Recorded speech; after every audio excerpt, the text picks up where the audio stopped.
Yeah, I'm gonna like really quickly give you a super brief and incomplete picture of like research that's happened around gender equity in audio over the last 50 years, and then also some fun initiatives that are related to gender equity in audio.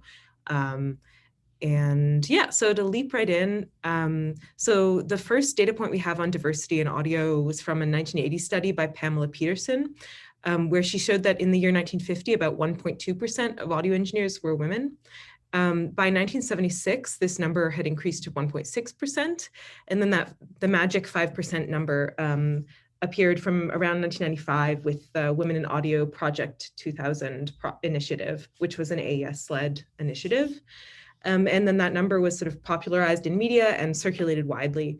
A more recent estimate from Matthew's group suggests that around 7% of audio engineering society members are women. That doesn't necessarily reflect the industry at large. A lot of people are not members of the society for various reasons, but it's still a fairly low number.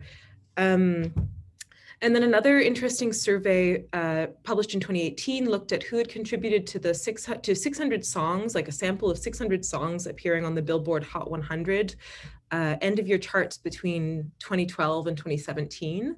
And they looked at who was credited as producers, artists, and songwriters within this sample of commercially successful popular music. And they showed that only 2% of the producers credited were women, with 96% of songs not involving a female producer at all. And of these producers, fully half were also artists. So the total percent of producer-only credits was like at 1%. And of these 651 producers, only 2 were women from a racial minority group. So that's 0.003%. So it's a super small number.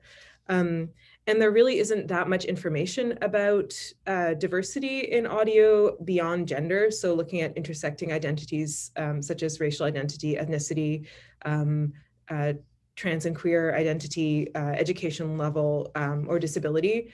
One study published by Bourne and Devine in 2015 looked at the composition of music technology degrees compared to traditional music degrees.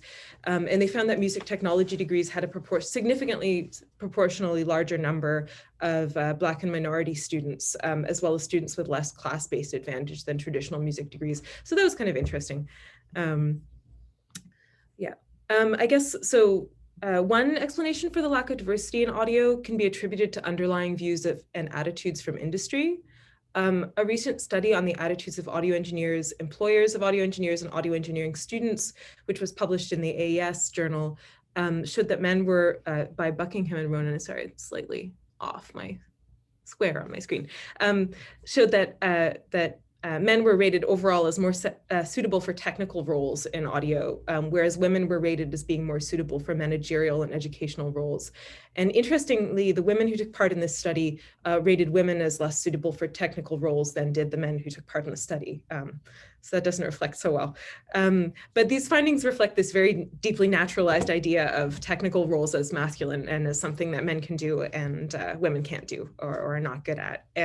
But there's some good news in this study. So they also looked at, they found differences in how students, teachers, and employers rated the competence of men and women audio engineers. So for one of the elements of the study, they had this test where they get the students to look at this picture of a live sound engineer and rate the competence of this live sound engineer just from looking at the picture and reading the description.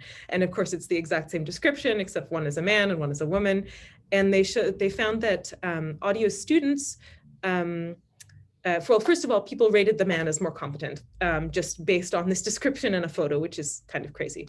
But also they found that the students rated the woman example as more competent than did employees or active audio engineers, whereas the employees and active audio engineers, or employers and active audio engineers, rated the man more highly. So that shows that actually it's generationally mediated.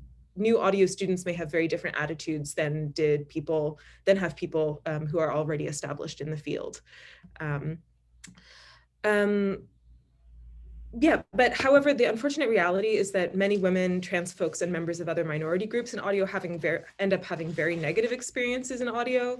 A recent study carried out by myself and the recording producer and professor, Dr. Amandine Prat, as well as cultural sociologists Athena Elafros and Monica Lockett, we looked at experiences of microaggressions in audio, which refers to everyday experiences of discrimination. So that's not small experiences of discrimination, just routine everyday experiences. And we found that that gender was the most significant factor determining the experiences of microaggressions and discrimination in the studio, but also that there were elevated, statistically significant elevated experiences of microaggressions experienced by younger people, Black, Indigenous, and people of color, members of a racial minority in their workplace, immigrants, disabled folks, and members of sexual minorities within the workplace. And we also found that compared to another study looking at the experiences of women in STEM, the participants in our study experienced 24% more microaggressions related to sexual objectification and 33% more related to silencing and marginalization than did women working in STEM academia. So that's fairly significant. So those are kind of like discouraging items around like, okay, so there's an issue within the field. So I'll briefly look at some equity initiatives that already exist.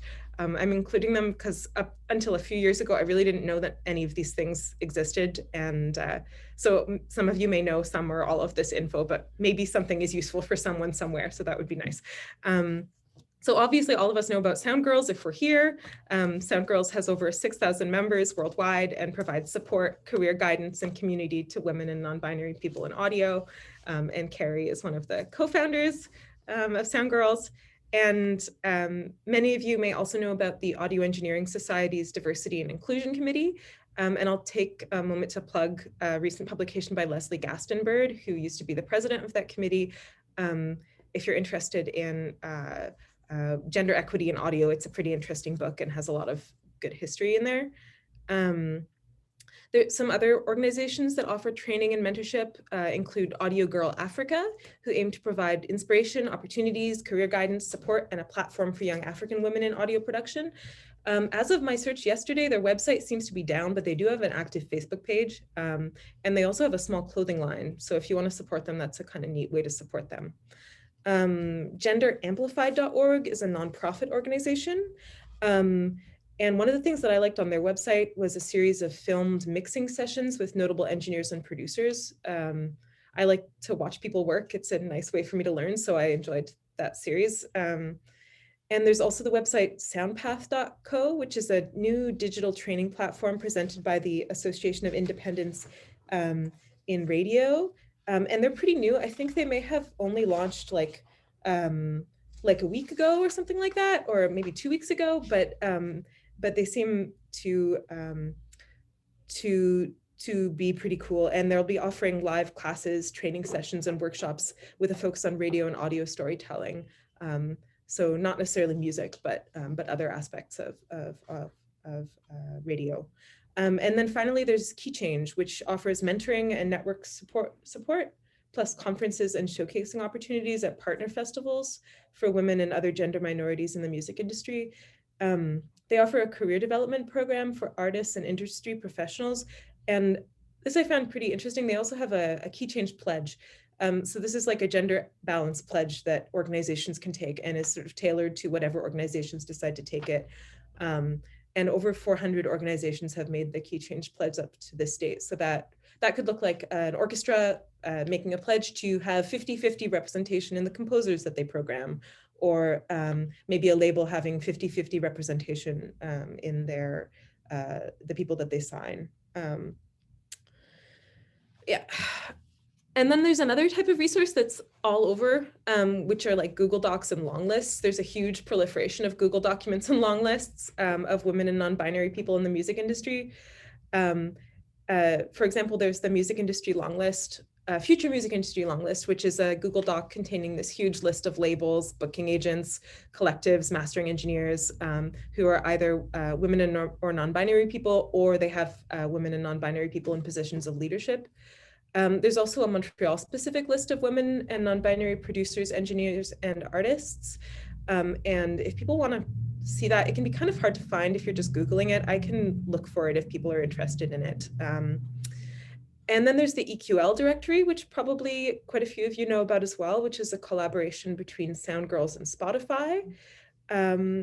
And then one final list is Female Pressure, which is a transnational database and network of women, AFAB, transgender, transfeminine, transmasculine, intersex, genderqueer, gender nonconforming, agender, and or non-binary artists in electronic music and digital arts. And it has a focus on digital arts and electronic music, but I think it's also got some resources that might be more like interesting regardless of whether you're in that field.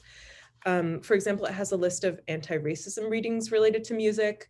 It has some good listening resources, online magazines and blogs, and again, a really long list of collectives and organizations if you're looking for someone to work with. So some of these are useful for that terrible and persistent argument. I just couldn't find a woman to work on this thing.